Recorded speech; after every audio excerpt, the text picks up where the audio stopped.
up, everyone? Online prep coach, Ask here at thepprepcoach.com. Today, talking about oxaloacetate as a supplement. So this has been a supplement, specifically one kind from Benagene. They've been around for quite some time. I believe they have like 30 patents or something like that on stabilized, thermally stabilized with vitamin C, oxaloacetate. And I don't believe there's another company out there that actually has it thermally stabilized. If you kind of look back at a lot of the research, it essentially started off in I believe it was over in Japan, something along, again, about geography. Started off over in one of those different areas, and researchers saw the benefits, and then there was no follow-ups from that from a data standpoint. And, you know, the question was asked, why not? Why wasn't there any kind of follow-ups? And the answer was, it is obviously a biochemical molecule, so endogenously produced, we can't patent it. So you can't make a pharmaceutical compound out of that, which is interesting because all the patents now, there's actually a medical food of an oxaloacetate, and then an over-the-counter supplement, and all the things we're gonna talk about here, but just an amazing freaking molecule that does so many things. I got introduced to it specifically because I had a lot of people with neoblastomas and more brain-based cancers, and then also a lot of TBIs in the NFL, NHL, NBA, and MLS rather, and things like that. And I saw the need for some management on oxaloacetate for glutamate-based drivers and all these cool things. Finally found this product, started using it, saw amazing things. I myself had a TBI in high school, so obviously there was some cleanup work for me to do there. And then you see the benefit over to body composition, to longevity, to you just fill in the blank, it goes on. And this is the only supplement out there that can truly provide a good oxaloacetate supplement. And bear in mind, I always try and be very open, honest, and transparent. I have no affiliation with this company. By the time I have this video, actually, I should have a discount code. And I only did that because on the private group, so many people were blowing me up about having a discount code for them. I've just recommended people to them for years because they're just a good company, good product. I don't know the people behind it at all. But because everyone blew me up for a discount code so you guys can save money, that'll be down in the description box below for you. But other than that, nothing else. There's no other connections with there. Just a tremendous love for this molecule because it's so applicable to everyone. And this does go into the category of like plasmalogen, spirulina, chlorella, some of those basic things that honestly anyone could put into their programming and will benefit from. So we'll talk about protocols, but let's look at the basics. Let's take a step back. Let's look at the basics of the Krebs cycle because that's what we really have to look under here as the key underlying principles to understand how it works from an NAD, NADH level. So we're gonna start off with good old Krebs cycle. So we are looking at end fates of energy production, different stages, different intermediates. Right here, we're looking at that whole acetyl-CoA fusion, excuse me, with oxaloacetate. So we have that fusion process. In the presence of oxygen, it can get sucked into the mitochondria essentially, and that starts the whole Krebs cycle process. Because from there, we have, and actually, I know I'm going to run out of space, so I'm going to give myself more space. From oxaloacetate, we are going into citrate, right? From citrate, we go into, of course, isocitrate. Now, at that point, we're going into alpha-ketoglutarate. You have probably looked at that and taken that as a supplement in one format, variety, or another. From alpha-ketoglutarate, we're going into succinyl-CoA. So S-U-C-C-I-N-Y-L, right? Succinyl-CoA. From there, it takes us into succinate. From succinate, we're going into fumarate. Fumarate to good old malate, and then back into oxaloacetate. So you've seen this in every biochemistry textbook out there. You've seen spin-offs of different NADPHs and different byproducts of energy production. What we really care about right here is honing in, because what we're talking about in this video is exogenously applied oxaloacetate, okay? Now, what do we see whenever we actually take exogenous oxaloacetate? Why does it matter for us, right?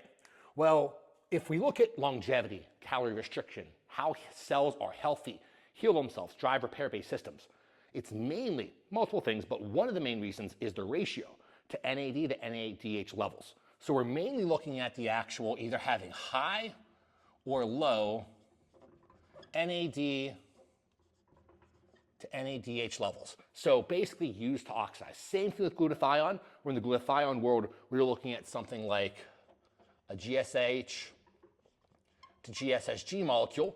So actual used form versus usable form. We're looking at this, but in the NADH realm. Why is that so important? Super cool, right? So if we are carrying this over to here, whenever we actually have a high amount of food volume, we're eating, we're good, what is that generally going to mean?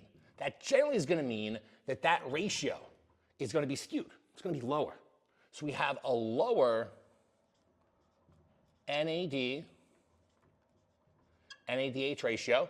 That also means that that protein kinase, which handles a lot of metabolic flexibility, storage, mitochondrial flexibility, all the cool things with AMPK, is going to be downregulated, and that causes some other things up and downstream. Now, that in and of itself, being fed's not bad, right? But a lot of the research, if you look into just driving longevity, the easiest thing is the calorie deficit. Now, we know that. We know it's a lot more than just sheer energetics. We understand the principles of nutrient timing, nutrient density, nutrient flexibility, because underpinning those, we have the mitochondrial flexibility, and then along that same line, we have fascial networks, structured, ordered, water-based networks, and essentially below that, that subquantum world. So we are looking from kind of an up and downstream level side of things, but we know that food volume, NADH ratios are going to be massively important to allowing our body to heal. So what happens is whenever you have a low food volume, and we're just going to say, I'm just going to say fasted, right? If we are fasted, hypocaloric, low calories and things like that, we have an actual high NAD, NADH level, generally a high protein kinase, which is the opposite of that deaminase. So bears, for example, whenever they hibernate, that deaminase level, so instead of AMPK, it's AMPD. So AMPD antithesis, essentially. That is the thing where, again, talk about in bears with hibernation, but one thing we see, good example, the sugar diet right now, right? So the sugar diet, awesome diet, has its place and purpose. It originally started as the rice diet back in the 50s, if I remember correctly. But what we're looking at here is if you have excessively high sugar intakes, it'll start to drive up uric acid levels. So depends on the person, it's situation specific. This is not saying anything bad about the sugar diet, but whenever the excessively high amount of processed sugars goes up, if you do the sugar diet wrong, then what happens? Uric acid levels go up. Uric acid levels go up, what does that trigger? Drives up that adenosine monophosphate protein deaminase. That deaminase does what? Drives up lipogenesis. So literally increases fat storage, AKA why Mr. Bear loves driving up AMPD to gain some more fat so he can hibernate. So in this whole world, what we're talking about here is more so favoring AMPK in the right settings. Because if you're driving this up, and this is where our good old friend oxaloacetate comes in. It comes in to trick your body. Trick your body's the wrong way. It comes in, and if exogenous oxaloacetate is present in your system, whether it's food or not, it will modulate these ratios. It will drive up AMPK, and you will be operating like you're in a fasted and hypocaloric state all the time, chronically, which is massively cool and important because now you have this whole conversation of metabolic, mitochondrial, and fluid-based flexibility being driven by oxaloacetate. Because what else does it do? So if you're in this state, what does all this do? And there's going to be a lot here. So we're going to carry this down here. Let's do a couple different things. So first of all, obviously insulin sensitivity, okay? So we are going to see an improvement, and I'm going to say overall nutrient flexibility. Because what's happening with that fuel source coming in and modulating that AMPK-based driver and modulating the NADH-based ratios, all of a sudden, plasma insulin levels, you can start putting glucose into different cells easier.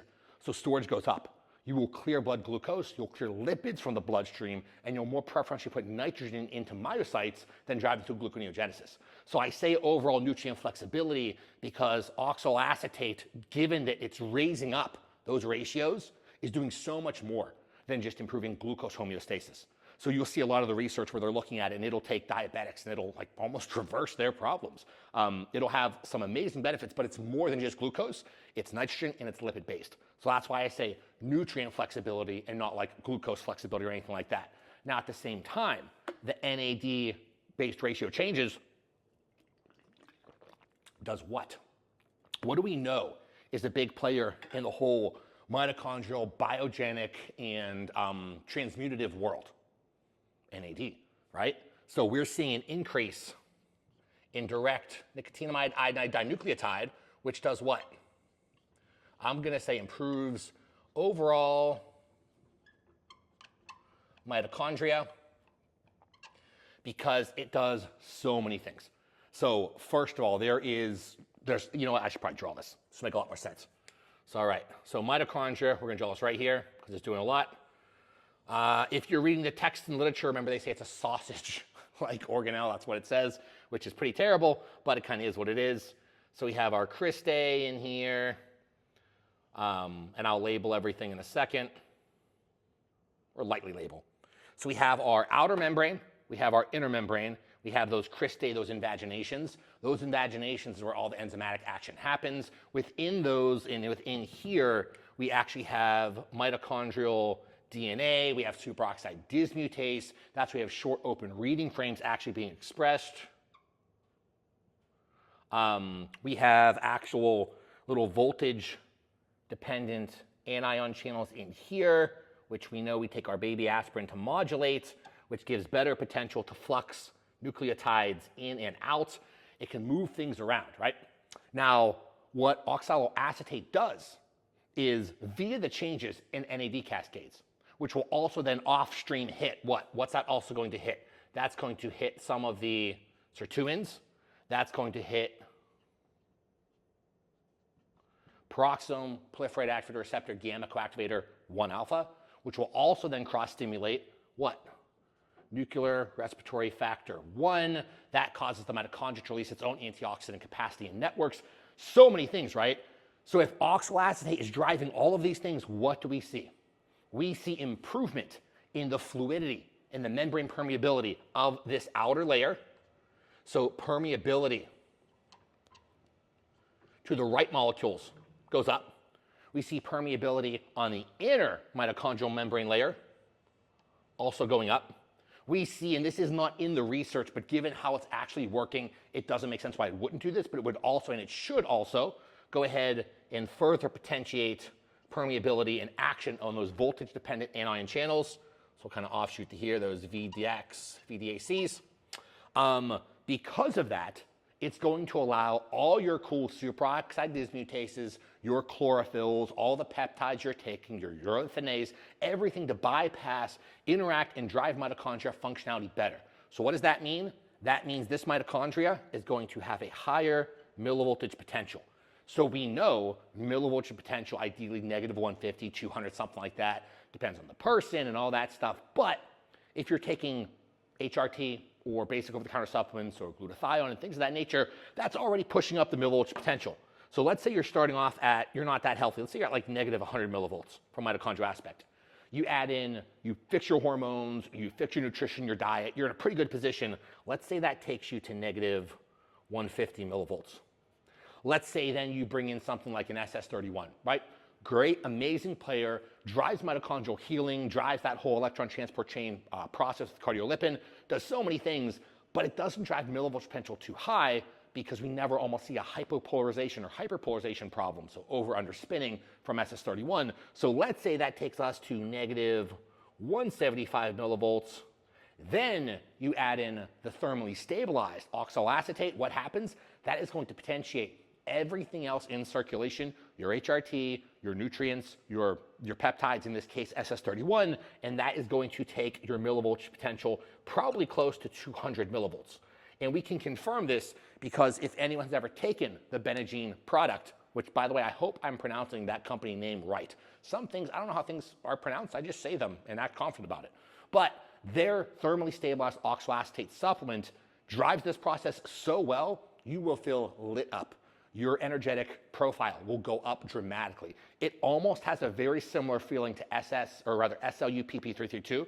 And to me, we don't get that feeling other than the massive overdrive on mitochondrial systems, which we see with our NRF1s, our PGC1 alphas, with all these things. So stabilized oxaloacetate actually works at the mitochondrial level similarly to how SLU PP332 works. But this has a lot more different applications, and at some point the mitochondria capacity will be limited. We're still dealing with more of a threshold concept here, right? So since this is going to be physiologically capped, there can only be so much. It'll spill over to other systems, and that's where, like in the cancer cases, they have to have the medically food-grade amount of oxaloacetate because they can take a ton. That's more glutamatergic in the brain. But for mitochondria, you kind of get capped. And we'll talk about doses later on, whereas SLU-PP332, you could take more and more and more, and at a certain point, you will overspin, hyperpolarize, you'll be negative 250 millivolts, you'll feel wired, tired, and you just do not feel good. You basically crash. So either way, we are seeing the increase in nutrient flexibility, the increase in NAD, the increase in overall mitochondrial functionality, all that kind of stuff. We are seeing some massive changes in the cancer-based community in the TBI world. So if you have to, screenshot that, and then we'll go ahead and move to the next one. I think the next one has to obviously be cancer and traumatic brain injuries. Makes the most sense where we're going with this conversation. So actually, they can be talked about in the same conversation. So, okay, the moment you have a traumatic brain injury, what happens? Okay, so you're NFL player X. You run down the field, massive hit, massive sack, whatever it is. Brain hits the back of the skull. Actually three things happen the moment a concussion occurs, traumatic brain injury. We were looking at, first of all, rapid demyelination. We see immediate gut dysbiosis, because that obviously connected to neurological and cardiac nervous system centers. And then we also see what? A massive glutamate storm. Now, this is in the traumatic brain injury world. What about in the cancer world? With cancer, where does glutamate play in this whole conversation? Well, a lot of those tumors, so if you are in the cancer community, oncology-wise, test-wise, we like to check for CTCs, so circulating tumor cells, because then you can basically have the best pre-cancer screening out there. But regardless, the moment there is any kind of a tumor cluster, what it's trying to do is essentially kill off surrounding areas so it can metastasize and grow. So it's changing the energetics of the local environment. How does it do that? Mainly via glutamatergic cascades. So in this whole world of the cancer community, we are seeing a high amount of glutamate release in order to increase essential movement, metastasization, and proliferation of actual cancer. So if we understand the key problem here, glutamate, right? How does oxaloacetate come in and do this? Well, the cool thing about this is oxaloacetate, super simple graphic, right? Will bind to glutamate and will directly pull down excessive glutamatergic levels. So now, all of a sudden, your brain, from a neurochemical aspect, is not undergoing a glutamate-based storm, which means your plasmalogen can drive the remyelination process, and fixing the brain immediately biochemically will end up fixing the gut. So the gut dysbiosis doesn't really matter for this conversation. This is also where your dihexis, cerebrolysines, there's some cool stuff I've been doing with J147, CMS121. That's more for the synaptic pruning side of things, so cool things you could do there, which we'll talk about. And then in the cancer community, we are looking at bringing this down to stop metastasization of these cancers. And on top of that, changing the actual dynamics of how a tumor has metabolism and how it tries to grow, because it's trying every way possible to grow. It'll actually elongate telomerase within the tumor itself to give it more of a lifespan, which is crazy. Like these suckers, these accumulation of unfolded senescent cells that just damage your system, they try and grow. So oxaloacetate comes in exogenously to pull those levels down. Now, if we're looking at the whole longevity community, okay, we kind of go back to what we said over here with the changes to the mitochondrial system. Because if you look, if oxaloacetate is mimicking a calorie deficit, then you could basically live in that state forever, right? Because you're taking it exogenously. It's coming in outside of the body. So what does that mean? Everything that an actual calorie deficit does for your body will be driven with exogenous oxaloacetate supplementation. So everything from the glucose metabolism to the lipid to the nitrogen metabolism, we see the changes to protein folding. We see the changes in cardiac, renal, and hepatic myocytes. We see global improvements to the system as a whole, all from the changes to NAD and NADH ratios, because the downstream triggers that it drives, being everything we just talked about over here and over there, only drives up health. Now, there's a lot more we could do to talk about exogenous oxaloacetate. That is the basic biochemistry. That is essentially what we're looking at in terms of what's going on in a tumor scenario, TBI scenario. Let's kind of go back a little bit. Let's talk about all the different uses, because I think this is where the application can be massive. And again, like I said in the beginning, this is a supplement where anyone watching this video can add in right now and not have any problems. The only thing it can do, and this is actually very sad for me, but I grew up and I had GERD my entire life. I had Barrett's esophagus, so scarring of the actual esophageal lining. I always had a weak esophageal sphincter. And so I would always have acid reflux. So I had to reverse the Barrett's esophagus, fix the GERD, which I did. I'm good. There's no problems there now. But the problem is the only negative side effect with exogenous oxaloacetate comes from the relaxation of that esophageal sphincter. So if you do have acid reflux or burping, some people they'll hiccup, they'll burp, they'll have those problems if they take too high of a dose. Now, the LD50 is an actual lethal dose. I got to put this on the board. They tested oxaloacetate, and I believe it was 5. Oh, that's a terrible 5. Looks like a 5-year-old did it. 5,000 mgs per kg. And guess what they saw? No deaths. They only saw burps. They only saw that acid reflux. So even at that high of a dose, because it's biochemically so similar to our biology, there is no LD50. Not only that, but I don't think you could even consume that dose in a day's time anyway, financially or just otherwise. So there literally is no LD50. So it is one of the safest molecules out there. They come in 2 different formats. We'll get that out of the way before we get into protocols and things of that nature. We are looking at the actual oral tablet. And then we are also looking at the actual lozenge. So obviously, if we're looking at the basics of pharmacokinetics and dynamics of all supplements, drugs, nutrients, there's a non-genomic and genomic potent, meaning it's working right now, that picosecond you take it, and then will affect you from an epigenetic standpoint for the next week, month, year, forever, right? That's how these drug supplements and everything works, because we're not getting this concentration in nature. So the tablet is going to be more of a slow release format, whereas the lozenge, you're putting it buccally. You can do it if you need an actual immediate hit. Look at the buccal layers right underneath. Right there, that thinner layer, you can get immediate action within about 30, 45 seconds. Whereas if you go up into that buccal layer, in between the upper right actual gum and cheek, you usually get dispersion in a couple minutes. Tablet could be anywhere from 15 to 20 minutes. So depending on onset of action, when you need that, would dictate which one you would want to use. So tablet-wise, we're basically going to say about a 15-minute onset. Lozenge, depending on where you put it, we're going to say less than a 3-minute onset.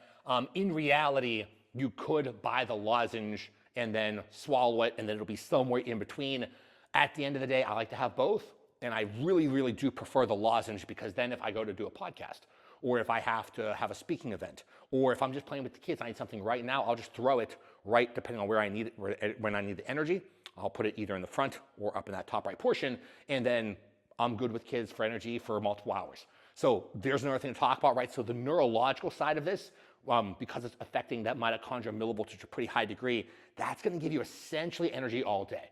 So from the neurochemical versus the myological aspect, we are going to say if you need more neural energy or more full body myological, like training based, technically, so myological wise, you need it about every 2 hours. Any of my NFL players, NHL players, IFBB pros, like any athlete that I have taking this supplement, we are taking it every 2 hours. So usually before a game, during a game, or before training, after training, like we're doing it a couple different ways. Whereas if you need that neurological driver, you could take it first thing upon waking and again midday. The nice thing about it is you get an elevation in energy, but when you're using it for neurochemical purposes, you don't really see it kind of fall down. It's almost as if you suddenly just have more energy, and it kind of stays there all day, which is really nice. Whereas certain other stimulants out there, you'll feel it build, you'll feel it kind of peak and taper. This drives immediate action in more of a threshold concept, so it goes up, just kind of stays there all day. So for me personally, I really like in midday, right around noon to 1 p.m., because I'll have different ketones in the morning. Because again, technically, oxaloacetate is a ketone. I don't like classifying it as that because it just does so many cool things, right? So normally, you could literally take it morning or noon, and it's gonna last for certain people, because if you're doing 1 or 2 tablets, 2 tablets in the morning will last you the entire day. Certain people, it will disrupt sleep. So the metabolism of oxaloacetate changes drastically from person to person because you're directly fueling mitochondria. You're directly fueling peroxisome proliferated active receptor gamma coactivator 1 alpha. You're directly fueling NRF1, so the nuclear respiratory factor 1. You're fueling all of these awesome cascades. It makes sense that you can be overly stimulated, not from a stimulatory aspect like it's a caffeine, stimulated from a mitochondrial millivoltage aspect. So you're looking at that mitochondrial millivoltage. That's where we're looking at mitochondrial membrane potential. That is something very important to understand. So we've talked about that before. Look at mitochondrial millivoltage membrane potential. You can actually write that a couple different ways, but if we're looking at that equation, we are trying not to hypo or hyperpolarize, because if you're hypopolarized, then millivoltages are too low, and literally mitochondria just combust. That's like the long COVID person. Whereas millivoltages are too high, you hyperpolarize, you overspin, as I like to call it, and then what happens? You throw off a bunch of ROS. So same thing can happen. Now, the cool thing about this product specifically, what did we say before? It's physiologically capped. So it can only drive mitochondrial functioning to physiological limits. It is not like a peptide, which can drive it to supra-physiological limits. So that means, that's why we talked about the LD50. You can't take too much of this and have too much overstimulation from a mitochondrial aspect. It can, though, you can take too much, and it can keep you up because you have so much energy. But it does not cause hypopolarization, but it can still cause you to be up all night. So little nuances, and that's why the verbiage and the terminology is very, very important to understand. So, okay, we understand the basics. Let's look at uses. I'm going to go ahead, let's switch to blue. Let's look at, you know what, we're going to start with the highest, right? So the highest one out there is going to be someone in the actual, you know what, this blue one is dying. So I'm going to go back to my red one. We're going to be looking at the tumor-based community and in cancer. Now, in this cancer community, we're going to go example 1, people in oncology, given the fact that we're trying to stop metastasization of tumors, given that we're trying to change energetics of these tumors. And usually in the background, you'd have a PNC27 or BAM15 or carbon dioxide therapy or phycocyanin or ivermectin, tons of things you want to layer on top of this. This is not the only player. But in the cancer community, the dosage, if you equate it to tablets, could be upwards of 60 to 100 tablets per day. So dosage-wise, just so you know where we're actually coming from, this is going to be roughly 60 to 100 tablets per day, which obviously you do not use. You get the medical food grade formula, and that will then provide a much higher dose. The only people that generally tend that high dose is more in the tumor-based communities. There is a cap on, again, how much expression you can drive different systems, and so more for the general population or for the athlete is not going to be better. So there is dosage ranges here, and remember the dosage range per tablet that we're talking about is 100 milligrams of thermally stabilized oxaloacetate. And I believe Benagene is the only company out there that has 30 patents or so, and they're the only ones that have actual stabilized oxaloacetate. They have a little bit of vitamin C in there as well, but I don't believe there's another company. If there is, comment down below because I would like to try it. But this has been the best one I've ever found on the market so far, so give them all the credit in the world. Either way, in the cancer, that is daily. So this is going to be a daily scenario. The nice thing about this is we don't have to worry about Dr. Hanselier's problems, right, of stress adaptation. Right? We never want to drive so much antioxidant capacity to never have a stressor, because if it never has a stressor, you never adapt from it. That does not happen with exogenous oxaloacetate, so that is not a problem. So this is a supplement you can take every day for the rest of your life in varied doses and never have problems. There's never a withdrawal or a buildup, or they're just not chemically how oxaloacetate works. So cancer community, that's a lot. Medical food grade supplement, get that. You have to go through their site and their practitioners. But then from there, we're going to go down, and I think second, we'd probably go into the TBI concussion-based world. I'm a big fan of being prophylactic and then reactive to actual TBIs. So all of my athletes, I don't care. If they have a chance, if they're in volleyball, if they are in hockey, it doesn't matter what, if there's a chance that they can maybe get a TBI, which is almost every sport out there besides physique sports, then I'm bringing this in before games. So first of all, daily, every day in the background, but also before games, and then immediately if something happens. So we're gonna avoid the daily conversation just for now. What we would do in this scenario is before a game, we would generally like to take something like 2 lozenges, literally, let's use the NFL example, as you were running out onto the field. Like literally have it in your buccal layer, top right actually. Dispersion rate, again, pretty nice, couple minutes, you're pretty ready to go by then. And then if something happens, you take a big hit, literally tell someone to rush over the moment that happens and give you 10 tablets. So, or we could do, depending on what we actually need, I like to do a blend sometimes of 5 lozenges, which sounds ridiculous, and then 5 tablets.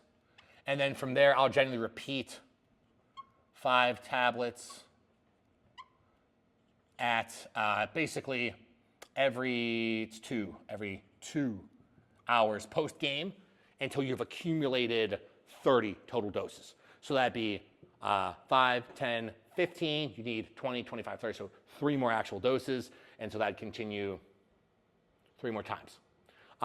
That's if it's a very, very bad traumatic brain injury. At the same time, I'm assuming we're going into this game, because in my paradigm, this is what I do, we're going into this game loaded to the gills with plasmalogens, neuro and glia, and then you can layer those in as well, and then also exogenous ketones will come into play here, and then some other things as well. But these are the big ones. Now, the doses are pretty high here, so now we're going to like the daily, the longevity, and things like that. Because remember, and actually we didn't talk about this before, all the changes it's making to the NADH or NAD-NADH ratios does what? Turns off, turns down lipogenic gene expression. So we talked about before with AMPD, we are turning off the ability for your body to gain new fat cells and to build new fat stores, which is crazy cool. It doesn't abolish it completely, but in this whole polypharmaceutical-based world, if you have something like this and something like a 5-amino-1-MQ to blunt nicotinamide N-methyltransferase production, then what happens? You shrink fat cells and make them almost unable to continue to grow. So you could do a couple different things. So let's do that protocol right here, right? Why not? We're going to go more of a, we're going to say fat loss, but this could also be someone who's just trying to stay lean and things like that. Again, I'm preferential to the lozenges because I like to have players, if I need energy right now, I'm someone who I refuse to have a bad day. I refuse to have negative energy. I refuse to have low energy. And so I don't want to always just reach for a supplement. I might do some grounding work. I might do my Lukovsky chair. I might do my sauna. I might do something else, but I also might just pop a lozenge. And in this scenario, let's say in the morning, so you start off your workday, we would do 1 oxaloacetate lozenge at the start of your workday, and you would combine that with something like 100 to 300 micrograms sub-Q of 5-amino-1-MQ. Apologize for the writing getting smaller there. So then you have the modulation and nicotinamide N-methyltransferase, the driver on oxaloacetate. So this, I ran out of that marker. I like to change the colors, right? I think it looks cooler. Maybe it doesn't, let me know. This is going to go ahead and downregulate lipogenic genes, and then that is going to downregulate nicotinamide N-methyltransferase, which downregulates adipocyte size, which is a good thing, right? Smaller fat cells that have less potential to grow. So that would be a protocol that you could use long-term to stay leaner. And then you could also, if you're getting into a fat loss phase, crank up and have a little more oxaloacetate in the morning and or midday, or go ahead and increase something else. And there's other players too, but these are some basic ones, because anything that manages NNMT will downregulate adipocyte size. So we have cancer, we have TBI, we have fat loss. Let's look at general. So we're going to do general, and then we're going to do longevity, right? So if we go to the general category, we are looking at the driver to indirect anabolism, right?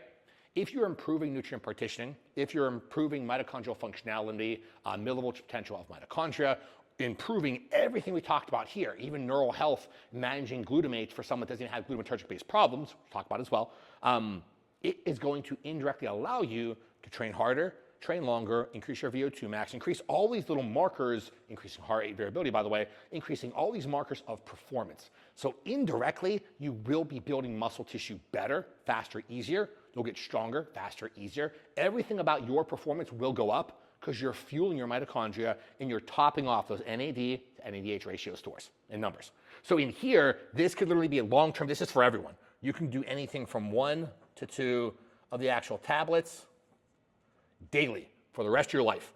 Never have a problem, only see benefits. Now we'll go to the longevity side of things, and I'll put it over here now. In the longevity community,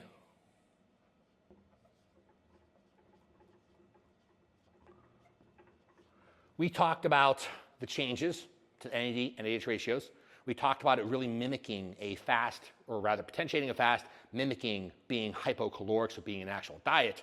If you're in this scenario, you can do, and I'm a big fan if you're trying to like just push ultimate longevity, as having a rotating fashion schedule where you can bring in and out other players.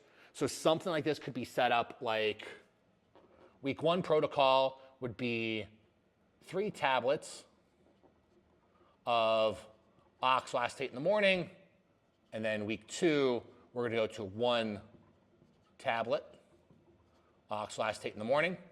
Now, what we're going to do is first go ahead and potentiate autophagy, so clearing out of senescent cells. That could be with a couple things, but let's say for this scenario, we're going to do a 5-day course of 1 milligram per day of FOXO4 DRI. So we're going to do 5 milligrams of FOXO4 DRI split over 5 days. And then from there, because that's going to clear out senescent cells at a very high chemical potential and threshold, you're not going to do this very often. And then week 2, now those senescent cells are cleared, let's go ahead and we can drive a little more mitophagy. So you could take your urethane A, you could take that up to 1.5 grams or 2 grams. Big fan of high dose urethane A. We're going to say 2 grams of urolithin A daily. And then from there, going into week 3, you would do something completely different. Meaning we've already gone ahead, we've raised oxaloacetate stores, we would go back to the 3 tablets. So that'll stay the same, right? But we've done all the senescent cell clearance. We've done all of the changes to mitochondrial mitophagy. So making sure anything that's damaged is cleared out. Now to me it goes into a building phase. So now into week 3, and we're gonna keep this rotating fashion of 3, 1, 3, 1, 3, 1. That's gonna stay the same. So I'm gonna put like that. And now you would go more so into your building phase. So this would be more of, okay, all of the damage is cleared from the body. Now let's go ahead and start actually driving healing at an enzymatic and subcellular level. And then that's where you just have to pick what your problem is. If there's a cardiac problem, it could be adding in something like a Coley-Heart bioregulator. And then let's say that covers your heart. Let's say there's a pineal gland-based problem that might be something more like a melanotan-2. You have all these different options, but you can keep rotating back and forth the oxaloacetate to have higher, lower, see how you respond while you do all of your other goals. So that's just a basic rough example. You do it a bunch of different ways. Now we can also, and this is the final way, as kind of our,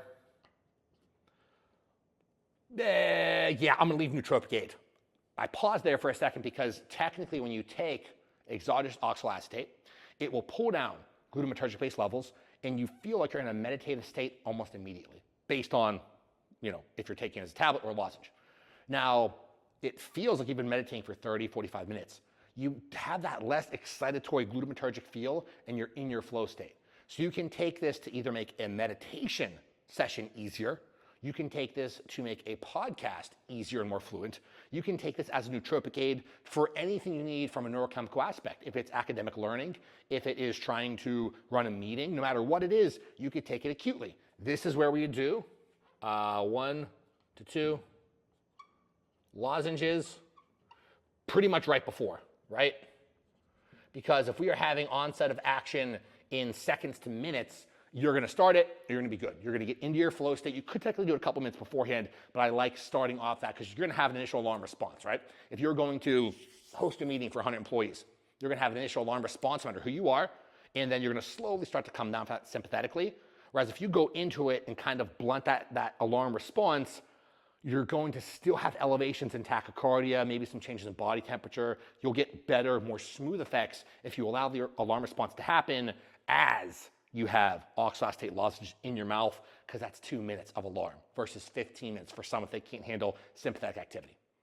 So Benadryl, again, is the only thermally stabilized oxaloacetate supplement that I know of out there. And if there are other ones, I have so much experience with this one. I was very lucky. One of my clients that I helped recover from some pretty bad problems, they loved it so much they sent me, like, they bought a ton and then just sent me a ton their way. So I haven't had to buy any for a while. So I have absolutely loved it for some time now. There's a lot of good use case applications because this spills over into long COVID, mitochondrial dysfunction, pretty much everything. So there is a case use for everyone. And again, it is something where it's cheap. It's affordable. It's one of the biggest, I'll say, biggest game changers out there. In that category, like I said, are the plasmalogens, fatty 15, urolithin-A's, like all those things that seem so small, and yet to me, I think have the biggest impact long term. As always, thank you guys so much for watching. Check out thepepcoach.com. See you guys next time.